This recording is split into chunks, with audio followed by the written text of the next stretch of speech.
Let's work with government. Let's make sure that we expose all the challenges that are there, as we have heard that others are beginning to front. And indeed, Section 42 of the Immigration Act is very clear, including with the offences that are there and the sentences to those that will be abating illegal foreigners, whether you're renting out space to them, whether you are fronting in terms of registering a company, the system will catch you.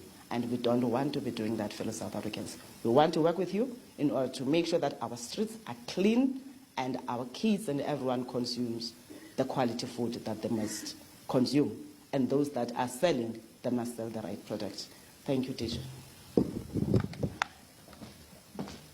If they produce documents, then the Spaza shop must get registered.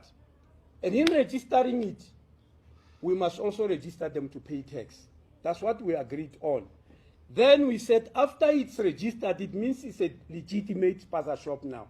Whether it's owned by a foreign national or a South African, it's legal. It's legal, I mean to say.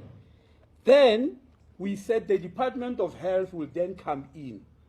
And on the door of each Spaza shop, put a set of laws about what must happen. Number one, for instance, we know that some of the Spaza shop owners sleep in there. That should not be happening. They cook in there. That should not be happening. They wash in there. That should not be happening. They even worship in there.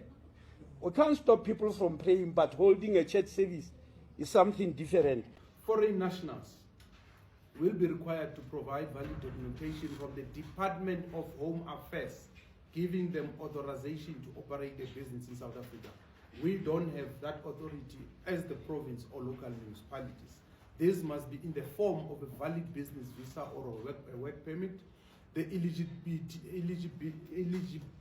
eligibility of a business visa, as per South African law, is that a foreign national must invest a prescribed amount of 5 million into an existing business or provide a business plan with evidence of 5 million capital contribution. The National Culture Minister, Honorable V.F. Hlabisa, has recently gazetted the bylaws to regulate the operations of the Spaza shops in our country. And the municipalities are expected to adopt those bylaws. That is why, therefore, we have called the municipalities tomorrow. We'll also further engage with the municipalities to collaborate with KwaZulu-Natal government in an effort to get back Spaza shops owned by undocumented foreign nationals to the people of KwaZulu-Natal, and even engage on the way of supporting local Spaza shops owned by our people. It is our commitment as the provincial government that we want the Spaza shops to be owned back by the people of KwaZulu-Natal, not by the undocumented foreign nationals. The Gauteng government has assured that corrupt practices will not impact the Spaza shops registration process, as monitoring mechanisms are in place to continuously track progress. Lesofie has pleaded with South Africans not to front for illegal and undocumented foreign Spaza owners, as these threaten efforts of growing the township economy. We want them to try their luck, and I can assure you they will regret it. And the systems that we've used to do registration are watertight. We know what we are looking for. We know the database that they are linked. We know, I mean, you can't claim to have had a business in the last 3 years, and when we go to the South African Receiver of Revenue database, you have not filed.